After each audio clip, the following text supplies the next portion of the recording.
Muy buenas, gente cinéfila, bienvenidos un lunes más a este espacio de pelis vistas ya tan veterano, ya tan Fran McLean cine.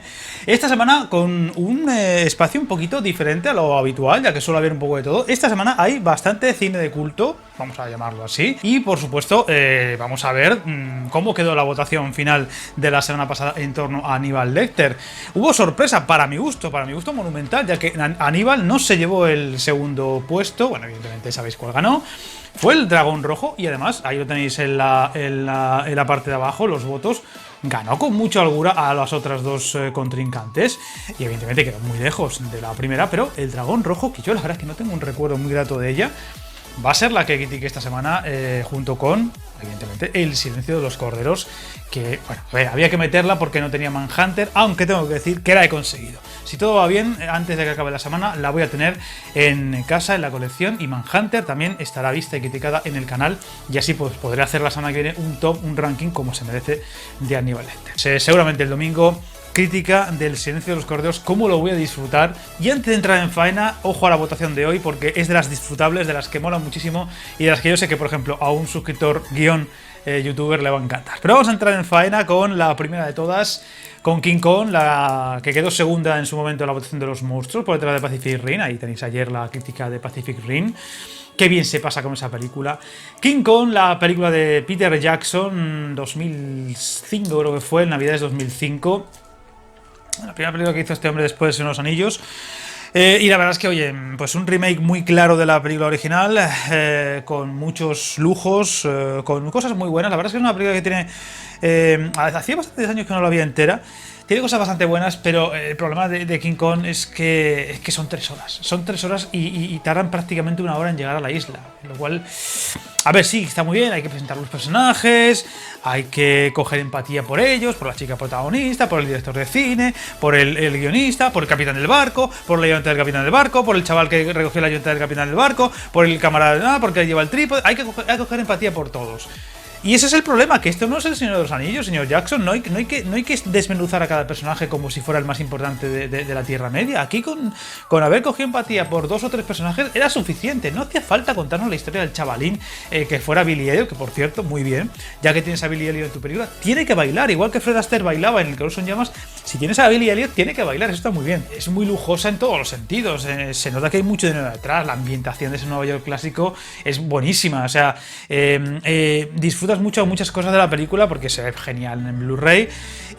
Yo que sé, incluso cuando llega el barco a la isla, todo lo que tú quieres está muy bien, pero a diferencia de otras películas donde el monstruo sale tarde, Tiburón, Godzilla 2014, Alien, aquí sí que necesitamos ver al bicharraco, al super gorila lo antes posible. Y tardar 1 hora y pico en que esto ocurra es muy difícil porque se hace soporífero. La larga duración y lo exagerado que es todo, es decir, ¿qué es lo que le mola a la gente? Un gorila gigante, venga, que se pelee contra un dinosaurio. Pero ya que estamos, no contra uno. Un T-Rex, no. 2, no, tampoco no. 3, venga, 3 T-Rex y no hay 4, pues ¿por qué? Pues porque no había espacio en la pantalla, si no habría habido 4. Eso es lo que tiene esta película, que es muy exagerada en muchos sentidos, de decir que no hacía falta que se peleara con 3 T-Rex, si es que contra uno ya habría sido la leche. Y aún así esa es la escena más potente de la película, aunque tiene momentos muy buenos. Yo creo que la escena final del rascacielos, lo del lago, el lago helado también es una escena muy bonita. Por supuesto, como he dicho, la llegada del barco, que además está muy bien rodado, muy chulo, en muchos momentos luce muy bien. Y por supuesto la escena pesadillesca de esta película que se hace difícil para la gente que no somos muy amantes de los bichos, que es esa especie de fosa en la que caen los protagonistas, que está llena de gusanos y de arañas y de no sé qué, y bichos gigantes, que se pasa muy mal, y que es un auténtico descenso a los infiernos, que está bastante bien, está muy chulo. Pero esta película, durando 2 horas y 20, habría sido un disfrute absoluto. El problema es que son 3 horas. Yo siempre he dicho que una de las virtudes de un buen director, entre otras muchas, debería ser la capacidad de sintetizar. Es decir, lo breve si bueno, 2 veces bueno, ¿no? Dice el refranero español, que suele ser muy sabio. Pues seguramente King Kong, con lo que es la historia, no daba de sí para tanto. igual que está más que justificado que la trilogía del Señor de los Anillos dure casi 9 horas porque hay mucho que abarcar y se dejan muchas cosas por el camino, aquí no, es que no hace falta contar una película como King Kong en 3 horas, es que se podría contar en 2 horas o 2 horas y pico y habría sido la releche. Y hay mucha gente que le da mucha pereza volver a ver esta película porque saben que son 3 horas y porque saben que hasta la hora y pico no sale el gorila. Mola mucho porque la ambientación de la isla, ese misterio que rodea en muchos momentos a la isla, recuerda en algunas cosas a las cavernas, por ejemplo, de los Anillos, y eso mola muchísimo. Pero es un problema muy grande el de la duración de esta película y que en muchos momentos la sensación que hay es que ¿para qué me estás contando ahora el drama de este personaje que curiosamente luego no vuelven a aparecer? Cuando llegan a la ciudad ya te olvidas de ellos por completo. Pues claro, porque es que no pintan nada, que no hace falta contar la historia de todos los personajes que aparecen en la película. Ahora sí le voy a poner un 7,5 porque creo que a pesar de ese problema, que pena, no, igual que es que es una cosa muy curiosa, ¿por qué hay tantas versiones extendidas y versiones del director y no se hacen versiones cortas de las películas? Imaginaos, yo lo he dicho muchas veces, que hicieran la trilogía del Hobbit, la condensaran en una película de 3 horas. Oye, eso sería la hostia, pero la hostia. O películas como esta, versión recortada, en lugar de 3 horas, 2 horas. Oye, yo me la compraba. Y ahora pasamos a una de las películas de culto que voy a comentar. Además, intentaré bastante concienzudamente. Una que ya dije la semana pasada que intentaría ver. Call Me By Your Name. Es decir, llámame por tu nombre o algo por el estilo. Película muy conocida, bastante considerada de culto, con mucha gente que la pone por las nubes. Tenía ganas de verla porque no deja de ser una película que tiene mucho prestigio y que, bueno, está anunciada la segunda entrega y que además tiene a uno de los actores de moda ahora mismo, como es Timothée Chalamet, el nuevo protagonista de Dune, y que parece que va a ser el niño mimado de Hollywood a partir de ahora. La verdad es que es un actor que tiene algo, hay que reconocerlo, tiene algo que llena la pantalla, eso es innegociable, y se le ve que tiene un talento especial, porque esta película era complicada que fuera el protagonista, porque lleva mucho peso de la acción detrás, y la verdad es que es una película muy extraña porque, siendo entre comillas transgresora, bueno, es una historia de amor adolescente o semiadolescente, entre dos jóvenes, el personaje de Chalamet, que tiene 17, y un universitario de unos 24 supuestamente, que está encarnado por Armie Hammer, un actor que ya es muy conocido, El Llano Solitario, en fin, Misión Oncle, Operación Oncle y cosas por el estilo, muchas películas ya. Y que tiene dos partes transgresoras. Transcurre en la Italia de los 80, el norte de Italia para más Inri de los 80, donde, claro, una historia homosexual entre dos jóvenes y encima con una diferencia de edad considerable, dado que uno de ellos encima es menor, con lo cual hay una doble transgresión interesante en la historia. Pero es una historia que se ve sorprendentemente fácil, sorprendentemente bien, donde realmente no pasan demasiadas cosas, sobre todo en la parte inicial. Pero como que todo va fluyendo con mucha facilidad. Y te dejas arrastrar por esa corriente lenta, pero que va a algún sitio chulo. Es un río lento, pero que va a algún sitio chulo. Y la verdad es que gran parte de la historia está sustentada por los personajes y por los actores. Sobre todo, como digo, Chalamet, que la verdad es que es un chaval que tiene un algo, como digo, y que mola mucho y, desde luego, seguramente sea un actor que tenga mucho futuro porque se ve que tiene mucho talento. Una historia muy inocente en el fondo, lo cual también es muy interesante porque no deja de ser una historia muy pura en el fondo, ¿no? Es muy poco sexual, aunque lo sea, pero no es muy sexual, no es muy de buscar el morbo o la polémica o el lío o el drama con el tema de que seamos homosexuales y que en esos tiempos sea algo terrible, casi que hoy lo sigue siendo. Y esa facilidad con la que te cuentan la historia, y te inmiscuyes con los personajes y no cae en la idea de qué pena, qué drama, uy, qué horror, todo lo que les rodea, el mundo se vuelve contra ellos, realmente casi nadie se entera, salvo ellos y los familiares más cercanos, y es como una historia de amor juvenil sin más, es decir, aquí con ese contexto de amor homosexual, pero como que es una historia de amor adolescente o de jóvenes muy al uso, muy normal, que casi todos los hemos vivido de una forma u otra, ¿no? Y es muy interesante porque entras en la historia con mucha facilidad y con esas fases un poco de, bueno, el protagonista al principio parece que odia a ese recién llegado universitario que encima es americano y que es muy guapo y muy alto y muy no sé qué, y que todo el mundo lo admira y le idolatra. Y al principio se ve como una especie de sensación de odio, incluso se burla de él en un momento dado, muy divertido por cierto, y poco a poco va cambiando ese rol hacia él, incluso esa opinión entre los dos de poco a poco cercanía. Y la verdad es que creo que esta historia de amor en sí incluso con alguna escena sexual, es bastante pulcra, en el sentido de que no ahonda en la idea de morbo porque sí. Y esa pureza que tiene la película en ese sentido es muy interesante. Y la verdad es que la dirección de Luca Guadagnino, o algo por el estilo, italiano, que por cierto supuestamente la segunda entrega está en marcha, es muy elegante porque es como muy casi de mosca en la pared. Bueno, la mosca en la pared es una teoría de filmación, por así decirlo, documental, que es intentar pasar lo más desapercibido posible para que lo que ocurre ante la cámara sea lo más natural posible, ¿no? Que no haya percepción de que hay una cámara grabándoles, ¿no? Y eso es muy documental. Y la sensación es que la cámara está como en plan, oye, mira, está pasando esto, pero yo no voy a hacer ruido. Yo no voy a hacer ruido, os enseño lo que pasa, pero vamos, planos largos, muy pocos movimientos de cámara, planos además casi siempre muy generales, si acaso a lo mejor que los actores se muevan de una forma u otra y que estén más cerca de la cámara o lejos, pero por sus movimientos, no por la cámara. Planos, como digo, muy largos, incluso muy largos, y cuando en algún momento dado hay una escena que puede empezar a ser un poco más tórrida, de sexual y demás, la cámara como que dice, mira, vamos a dejarles con la intimidad y nosotros nos vamos, ¿vale? Pero sabéis que están haciendo lo que están haciendo, ¿verdad? Y eso es muy interesante porque ese respeto que hay por parte del director a la propia historia en sí, bueno, es una adaptación de una novela, es muy interesante y creo que le da mucho valor a la película. Y luego está, insisto, lo de este actor Chalamet, que la verdad que está muy bien. Y lo tengo que decir, yo lloré con el final. De hecho, tengo que decir que a mí me recordó bastante, fijaos, aunque no tiene mucho que ver, pero sí que tiene un aire, un tono, lo que sea, a Lost in Translation, en el sentido de que es una película donde realmente tampoco es que pasen cosas muy...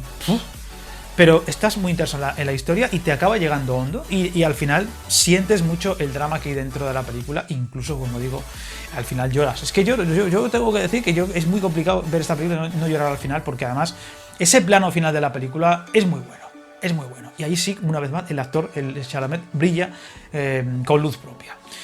Así que es una película realmente interesante, bastante recomendable, aunque es cierto que es una película que probablemente a mucha gente no le acabe de entrar porque tiene un tempo lento, porque está rodada de una forma muy rara. De hecho, tiene un aire a telefilm en algún momento interesante, pero que lejos de venirle mal, creo que hasta le viene bien, por lo que he dicho de observar una historia de amor sin más, y que lo que pase, que lo veamos sin más, con las menores florituras posibles. Y la verdad es que hay que decir que los actores están muy bien. Armie Hammer, que la verdad es que es un actor que le hemos visto ya en muchos roles ya de película, vamos a decir, palomitera, pues aquí está muy bien porque también lo que es su papel, su interpretación, su personaje, le va perfecto, le va como anillo al dedo. Y la verdad es que los actores, los personajes son muy simples, muy de, bueno, que a lo mejor hemos visto mil veces, no solo en una película, sino incluso en nuestras vidas, pero te los crees perfectamente y te metes en la historia con mucha facilidad. Hay que decir que la he visto en versión original, creo que es una película que hay que ver en versión original para que los actores luzcan, y desde luego es muy recomendable. La veo en 8.25 porque me he quedado con ganas de volver a verla. Eso siempre es una buena señal. Siempre es una buena señal y señal de que probablemente la segunda vez que la vea le ponga mejor nota. Entiendo un poco el porqué del prestigio que tiene la película y también de la moda a la que ha llegado este actor con tanta rapidez y el porqué el señor Villeneuve le ha elegido como protagonista de su nueva película, de Dune. Una película que yo creo que es muy distinta a lo que ha hecho este chico hasta ahora, con lo cual tengo cierta reticencia de a ver cómo queda, pero la verdad es que este chico tiene mucho futuro y si no se aparta del camino correcto, le puede ir muy bien. Y pasamos a otra película de culto que, sinceramente, ya no me dejó la misma sensación que Call Me By Your Name. La vi en su día y no me acordaba muy bien de ella. Las Vírgenes Suicidas, que la compré hace muy poquito, la enseñé esta semana pasada. La primera película, la ópera prima, si no me equivoco, de Sofía Coppola. Y la verdad es que, a ver, es muy Sofía Coppola. Es decir, si ves Los Translation, muchas de las cosas que tiene esa película están aquí. El tempo, la forma de contar la historia, la narración en sí, la propia dirección en muchos sentidos, esas cosas que tiene esta mujer para adornar la película en muchos momentos. Pero a mí la historia en sí no me interesó gran cosa. De hecho, es una película corta y se me hizo larga. No me interesa gran parte de la historia. No acabo de darle el gustillo, más allá de la historia en sí. Sí, tiene un reparto muy interesante. Actores jóvenes que luego fueron muy importantes o que durante un tiempo lo fueron. Ahí está George Harden, ahí está la que vendría a ser un poco la protagonista, que sería Kirsten Dunst. Y bueno, también está por ahí James Woods, está también por ahí Kathleen Turner. El problema de esta historia es que si no te interesa la historia, como me ha pasado a mí, como la dirección es tan sobria, pues no te tienes nada a lo que agarrarte. Con Call Me By Your Name sí que me interesó la historia. Pero es que, por ejemplo, aparte de eso, es que tiene cosas muy chulas, escenarios muy chulos, también la música. Aquí es que no me agarró a nada, me dejó muy frío, no me llamó y la verdad es que le voy a poner una nota bastante baja porque no es una mala película, no lo es. Pero es que no me sedujo, no me dijo gran cosa. Y claro, si no te dice nada, no te llama, no te atrapa, no te interesa, es muy complicado salvarla. Así que le voy a poner un 5,5 y gracias, porque no es una mala película, pero no me atrapó. Y ya con eso es mucho. Y pasamos a otra película. Ya sabéis que hace un tiempo dije que intentaría ver cada semana una película de cine español. Que por cierto, la semana pasada metí la pata porque cuando hice la crítica de tu hijo no puse el cartelito de zona spoilers, aunque tenía que haberlo puesto. Esta es una película que tiene ya 2 años, con lo cual parece que no, pero sí que es una película que cuento bastantes cosas y seguramente mucha gente no la ha visto, así que pido perdón a los que les pudo destripar algo, pero bueno, en cuanto se ve que empieza a contar algo, es cuestión de desconectar. Yo creo que se veía venir, pero tendría que haber puesto perfectamente el cartel de zona spoiler y intentaré que no vuelva a ocurrir, así que perdón. Mientras dure la guerra, tengo que decir que lo malo de tu hijo es que no podías criticarla sin ahondar en la historia y en los spoilers. Esta sí que se puede contar un poco por encima sin contar gran cosa. Digamos que es una especie de biopic de Miguel de Unamuno en sus últimos meses de vida, mientras empezaba a avanzar un poco la guerra civil española con la figura de Franco. La verdad es que es una cosa muy curiosa porque creo que aunque parece más un biopic de Unamuno, en el fondo es más entre comillas interesante lo que ocurre con Franco y lo que rodea un poco a Franco, la figura de Franco en sus comienzos hasta llegar al poder, vamos a decir, y sus coetáneos, vamos a decir, manos derechas y demás, que la historia de Unamuno, que a mí me dejó un poquito frío. A ver, la ambientación está muy bien, la recreación de esa Salamanca de esos años está muy bien conseguida, incluso la Plaza Mayor está como en aquellos momentos, con lo cual hicieron un buen trabajo de recreación de ambientación y demás, decorados y demás. Lo que es la caracterización en general está muy bien conseguida en todos los sentidos, especialmente el del personaje de Carrel de Jalde, que la verdad es que está bastante bien.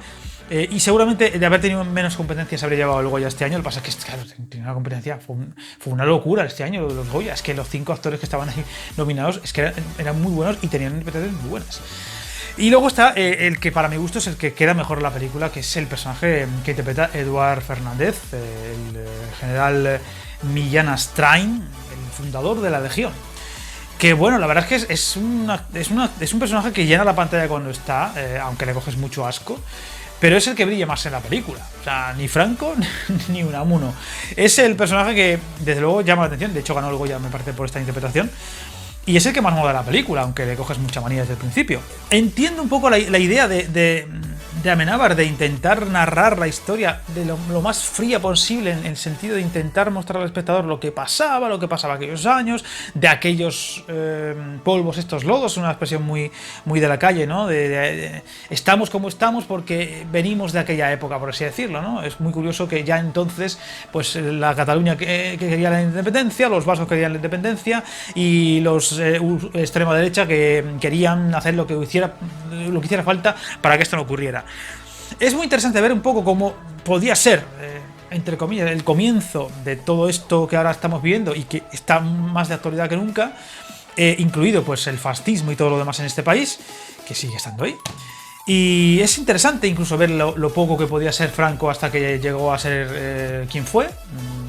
Incluso casi es tratado en un momento dado como un Mindundi dentro del ejército o dentro de esa especie de grupo de generales.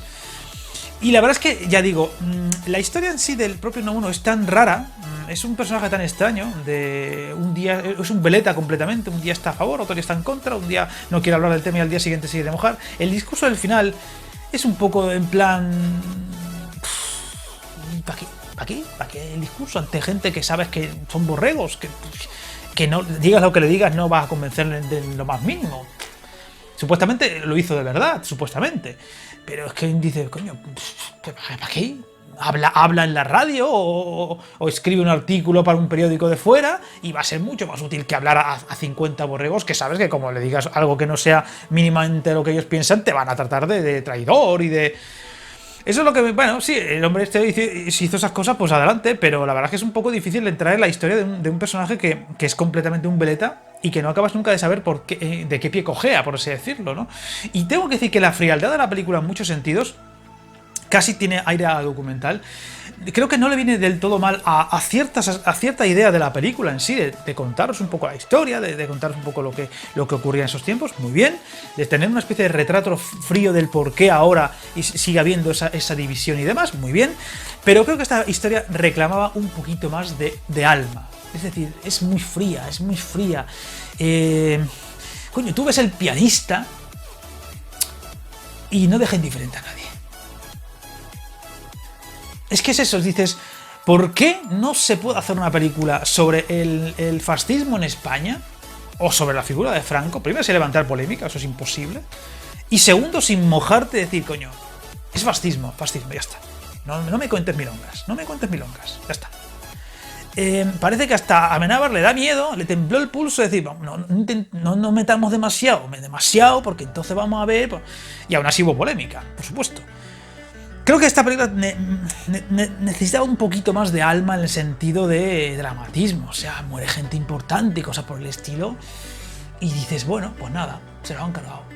Pues nada, a ver qué pasa ahora. Esa frialdad que tiene la película y que te deja al final, a mí no me acabó de agradar. Es cierto que a la hora de, por ejemplo, de abrir debate, de abrir diálogo, de intentar analizar por qué ocurre lo que ocurre ahora incluso, está muy interesante, pero eso es más propio de otro tipo de cine, o un documental, que una película que creo que en estos momentos no vendría mal hacerlo con un poquito más de alma crítica hacia ciertas cosas. Y es cierto que se estrenó en un momento en el que, bueno, era de actualidad Franco por lo de los restos, pero no sé, yo he echado en falta más alma y más mojarte, más mancharte las manos en un tema que yo creo que no puedes pasar de puntillas. Esa frialdad que transmite en muchos momentos, aunque tenga su sentido, le viene mal. Y creo que a mí me esperaba un poquito más de ella y la doy para un 7, pero creo que es una película que podría haber sido perfectamente de 8,5 para arriba, haciendo las cosas con un poquito más de... pues lo que he dicho, de alma. Y me da un poco de pena porque creo que podría haber sido un ejercicio de cine bastante interesante. Amenábar no me acaba de entusiasmar.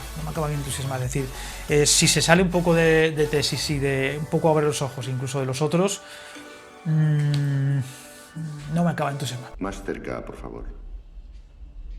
Más cerca.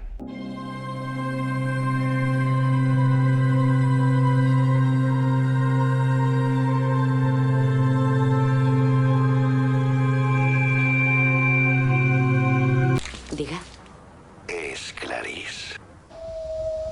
Sí, hola, Clarice. Y efectivamente pasamos a este quincena de Aníbal Lecter, que empezamos con Aníbal, el origen del mal. Esta semana por supuesto llegará la crítica de las dos películas que han ganado la votación y también irán llegando las otras dos, como digo, que también las iré criticando y el próximo lunes las criticaré un poco en profundidad en Pelis Vistas. Aníbal, el origen del mal, ya la critiqué no hace demasiado tiempo, pero evidentemente había que volver a verla, siendo el mes Aníbal Lecter.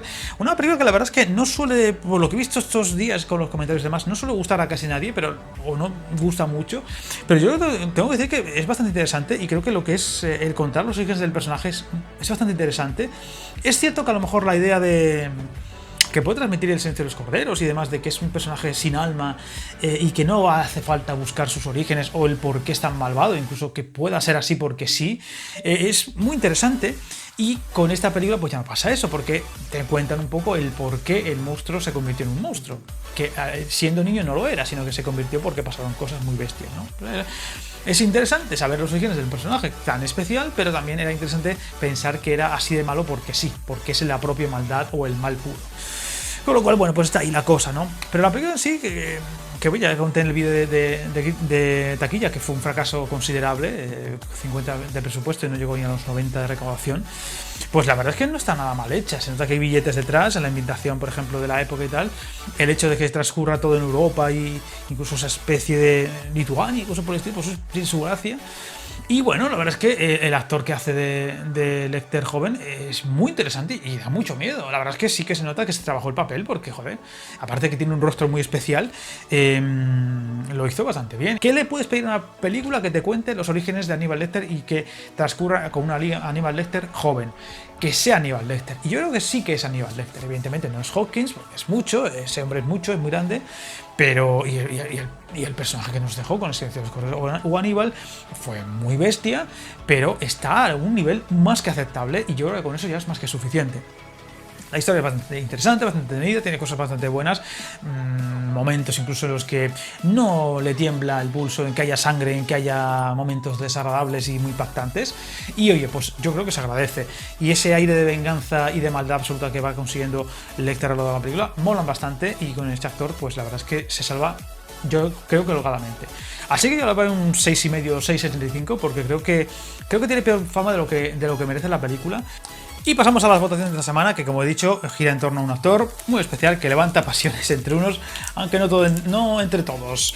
Nicolas Cage, pero en su etapa de acción, esa etapa gloriosa de los 90, donde hizo un montonaco de películas de acción que yo creo que hoy son de culto. Cara a Cara, la película de John Woo, 60 segundos, La Roca y también Conner, que yo sé que gusta muchísimo a mucha gente. Esta semana también las dos más votadas tendrán su vídeo de crítica propio, y la tercera la veré y criticaré más brevemente en Pelisvistas. El cine de acción que ya está aquí, se ha venido de verdad para quedarse de una forma contundente en este canal, porque alguien tiene que defenderla, este género tan especial, como se merece. Yo sospecho cuál va a ser la ganadora. La segunda ya veremos, porque después de lo que pasa esta semana, todo es posible, todo es posible. Así que, como siempre, encantado de saber vuestra opinión sobre lo que habéis visto, sobre lo que he analizado, etcétera, lo que queráis. Y como siempre, parafraseando a Robocop, no os metáis en líos.